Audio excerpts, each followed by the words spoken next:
सबके साथ शामिल हुए हैं।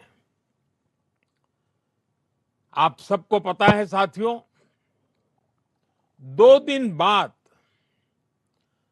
29 अगस्त को नेशनल स्पोर्ट्स डे भी है। मैं आप सभी को, देश भर के युवाओं को और खेल जगत से जुड़े सभी साथियों को खेल दिवस की अग्रिम शुभकामनाएं देता हूं। ये दिन मां भारती की एक महान संतान मेजर ध्यानचंद जी को उनको याद करने का भी अवसर होता है। 100 वर्ष पहले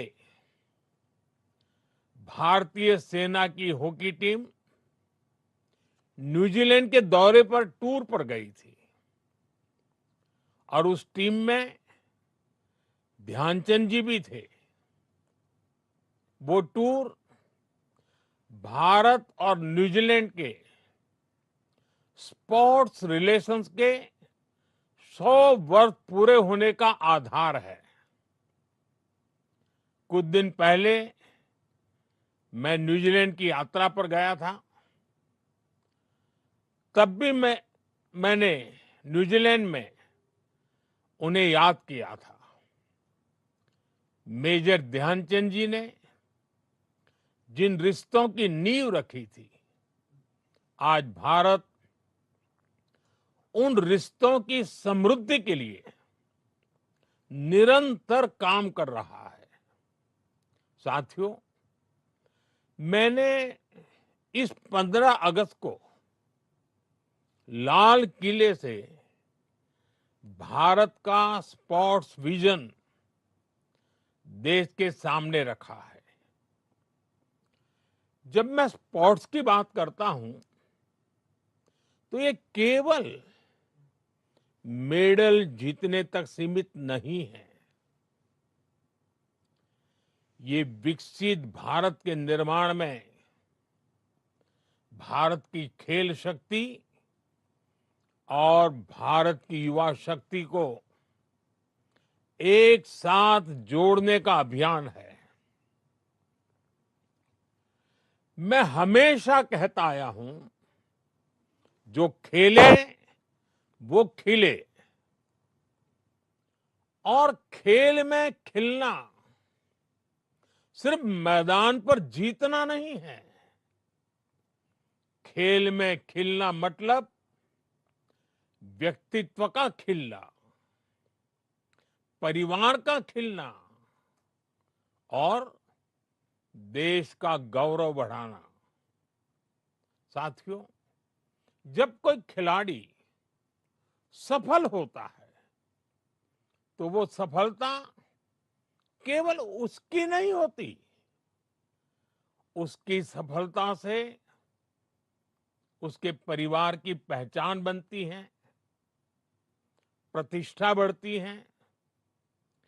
जिस स्कूल और कॉलेज में वो पढ़ा उसकी प्रतिष्ठा बढ़ती है, उसके जिले और राज्य की पहचान और मजबूत होती है।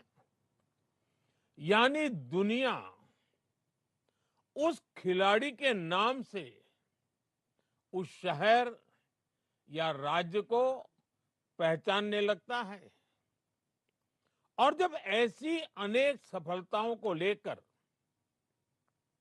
कोई क्षेत्र ग्लोबल स्पोर्ट्स मैप पर चमकता है तो दुनिया का उस शहर को देखने का नजरिया भी बदल जाता है। आज के इस कार्यक्रम में देश के जिन सैकड़ों जिलों के खिलाड़ी जुड़े हुए हैं, हर जिले में दुनिया के स्पोर्ट्स मैप पर चमकने की ताकत है। इस ताकत को समझते हुए ही हमें इस संवाद कार्यक्रम को आगे बढ़ाना है। साथियों, इस बार लाल किले से मैंने खेलों से जुड़ी एक बहुत बड़ी चुनौती की तरफ भी देश का ध्यान दिलाया है। ये चुनौती ओलंपिक से जुड़ी है। एक कड़वी सच्चाई ये है कि ओलंपिक्स में जितने अलग अलग स्पोर्ट्स होते हैं, भारत की टीमें उसमें से आधे स्पोर्ट्स में हिस्सा ही नहीं लेती। यानी मेडल टैली के एक बहुत बड़े हिस्से के लिए तो हम compete ही नहीं करते। और दशकों से ऐसा ही चला आ रहा है। 2012 के ओलंपिक्स में उस समय भारत ने सिर्फ 2012 में सिर्फ 13 खेलों में हिस्सा लिया था। 20 से ज्यादा खेलों में तो भारत की भागीदारी ही नहीं थी। और इन 20 से ज्यादा खेलों में कई सारे खेल ऐसे हैं जिनका नाम तक देश में लोगों ने शायद ही सुना हो। दुनिया के दूसरे देश उन खेलों में मेडल जीतते हैं और हम उनमें हिस्सा ही नहीं लेते। हमें मेडल टैली बढ़ाने के लिए इन खेलों में भी महारत हासिल करनी ही होगी।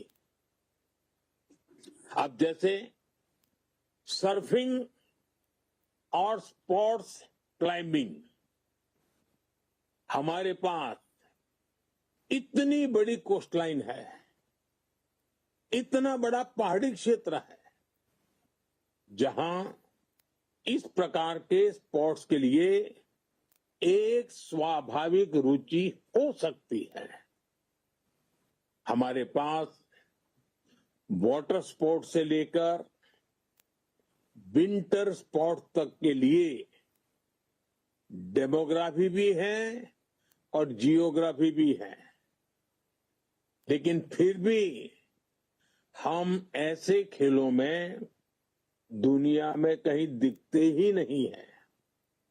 इसलिए हमें अलग अलग जिलों में ऐसी संभावनाओं को तलाशना होगा जहां किसी एक खास स्पोर्ट्स का इकोसिस्टम विकसित हो सके। और इसमें आज के इस कार्यक्रम की बहुत बड़ी भूमिका है। साथियों, जब हम 2036 ओलंपिक्स की तैयारी की बात करते हैं तो हमारा फोकस ये होना चाहिए कि हमें आज से ही वो खिलाड़ी तैयार करने हैं जो 2036 में अलग अलग स्पोर्ट्स के लिए क्वालिफाई और compete करेंगे। और इसलिए लाल किले से मैंने 5 साल की उम्र से 15 साल की उम्र के खिलाड़ियों की पहचान करने के लिए एक बड़े टैलेंट हंट अभियान का ऐलान किया है। और इसमें भी हमें केवल ये नहीं देखना है कि किस बच्चे की किस खेल में रुचि है, बल्कि ये भी देखना है कि कौन सा बच्चा किस खेल के लिए फिट है। हमें उस हिसाब से ही उस बच्चे को ट्रेनिंग देनी होगी।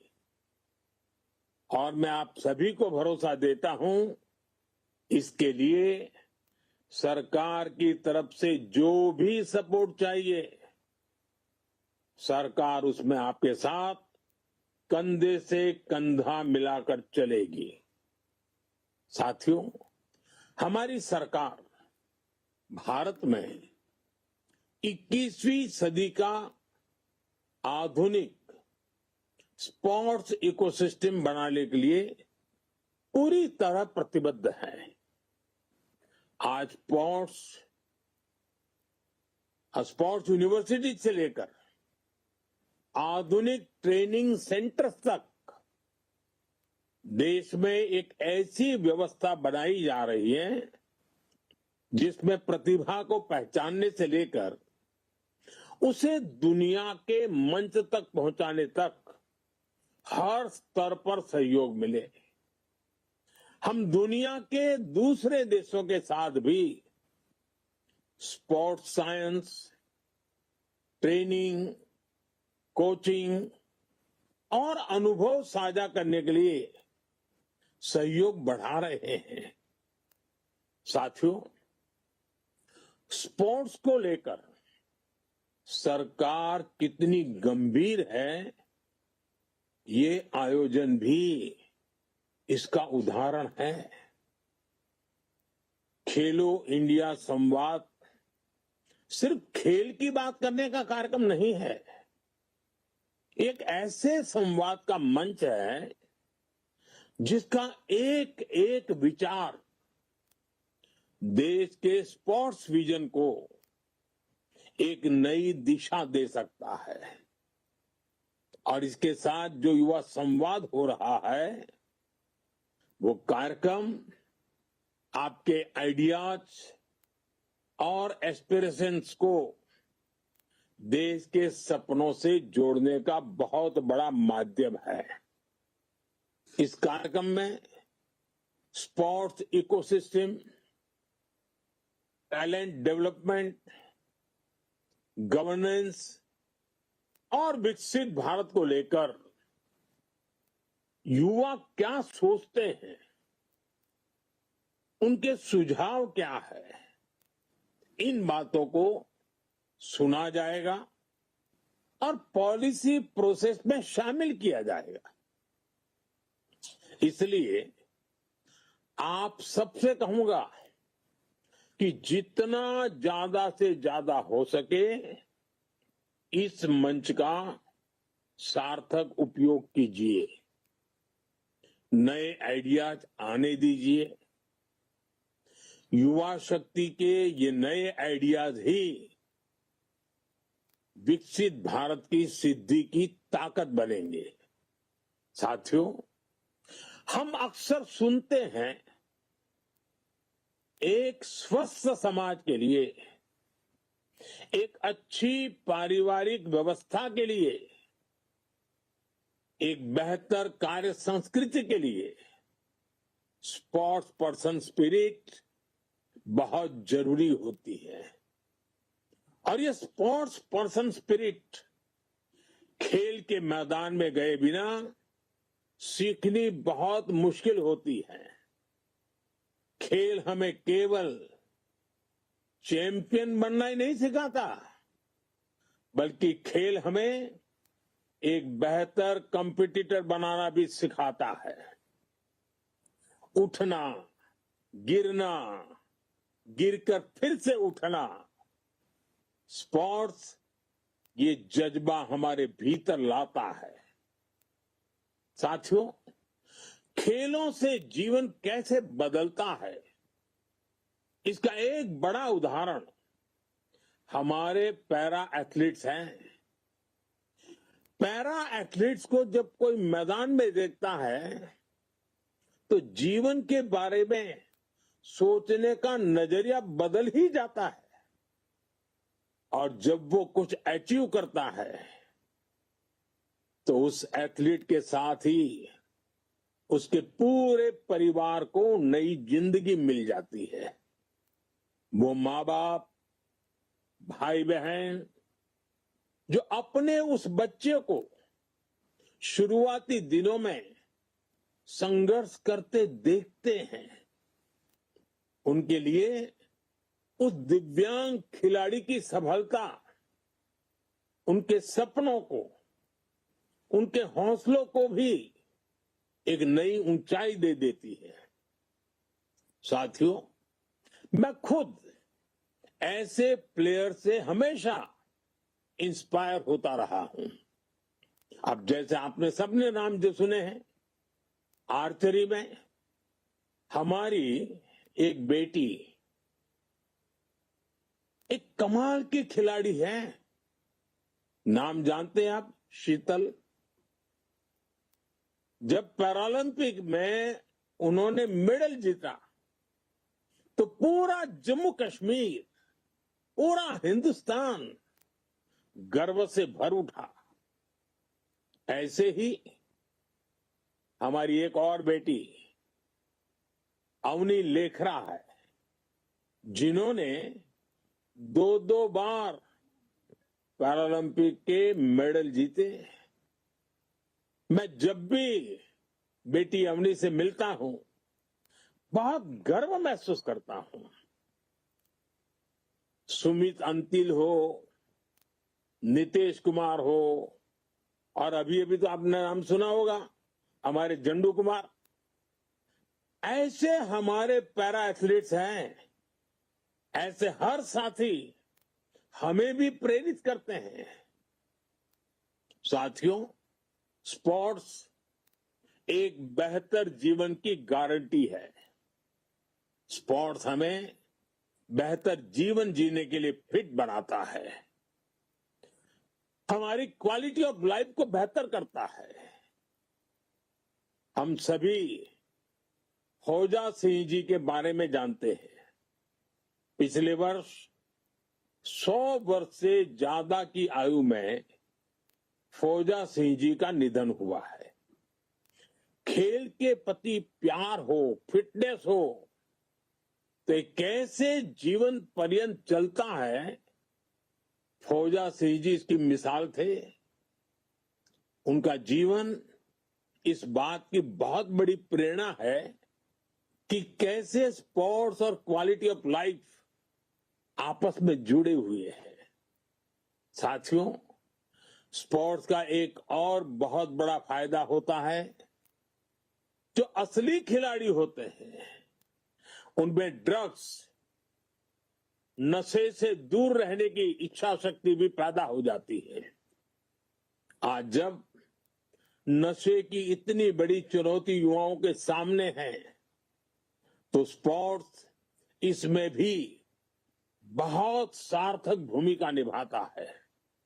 साथियों, मुझे खुशी है कि आज भारत में स्पोर्ट्स एक बेहतरीन प्रोफेशन के तौर पर उभरा है। समाज में स्पोर्ट्स को लेकर नजरिया बदला है। आज आप देखिए, हमारे देश में लोग ट्रायथलॉन में हिस्सा ले रहे हैं। 5K और 10K रेसेस दौड़ रहे हैं। यार दोस्त मिलकर हाई रॉक्स जैसे चैलेंजेस को पूरा कर रहे हैं। कोई पहली बार शीर्षासन करने की खुशी मना रहा है, तो कोई दोस्तों और फैमिली के साथ मिलकर पिकल बॉल और बैडमिंटन खेल रहा है। ये छोटी छोटी चीजें हैं, लेकिन अगर इसको एक बड़े नजरिए से देखें तो इसमें बहुत बड़ा चेंज नजर आएगा। चेंज ये कि स्पोर्ट्स अब हमारी जिंदगी का हिस्सा बन रहा है। अगर पढ़ाई और कैरियर का टाइम टेबल बन रहा है, तो दिन भर के रूटीन में स्पोर्ट्स को भी जगह मिल रही है। और यही चेंज है, यही परिवर्तन है, जिसके कारण भारत के स्पोर्ट्स फ्यूचर पर भरोसा भी बढ़ रहा है। साथियों, देश में स्पोर्ट्स कल्चर तभी बनता है जब सामान्य मानव इससे जुड़े। जब स्कूल्स स्पोर्ट्स के पीरियड को करिकुलर नहीं, जीवन का हिस्सा माने। जब ऐसा होता है तो इससे टैलेंट पूल भी बढ़ता है, और स्पोर्ट्स को करियर मानने वाले बच्चों को उनकी फैमिली का सपोर्ट भी मिलता है। और इसलिए ही मैं कहता हूं, स्क्रीन से ज्यादा स्पोर्ट्स सेंटर्स की अहमियत है। प्ले स्टेशन से ज्यादा प्ले ग्राउंड की अहमियत है। और ये तभी होगा जब आप सब युवा साथी इस अप्रोच को आगे बढ़ाएंगे। साथियों, मुझे भारत की युवा शक्ति के सामर्थ्य और उसकी सफलता पर बहुत भरोसा है। मैं देश के हर युवा से कहना चाहता हूं, खेल के मैदान में हो या समाज के बीच, आपकी भागीदारी ही भारत की शक्ति है। आपको खेल से प्यार है तो इससे जुड़ने के अनेक माध्यम बन रहे हैं।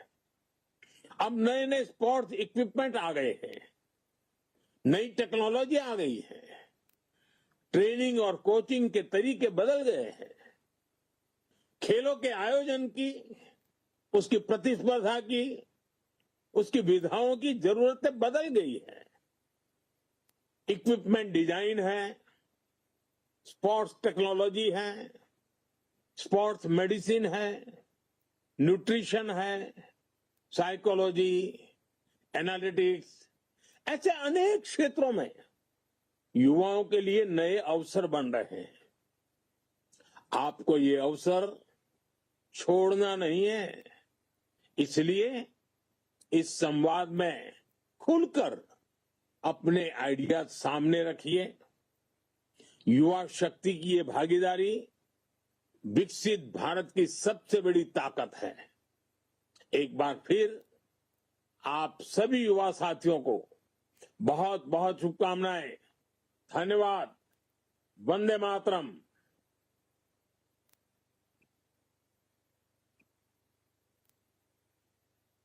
धन्यवाद। और अब हम उस क्षण की ओर बढ़ते हैं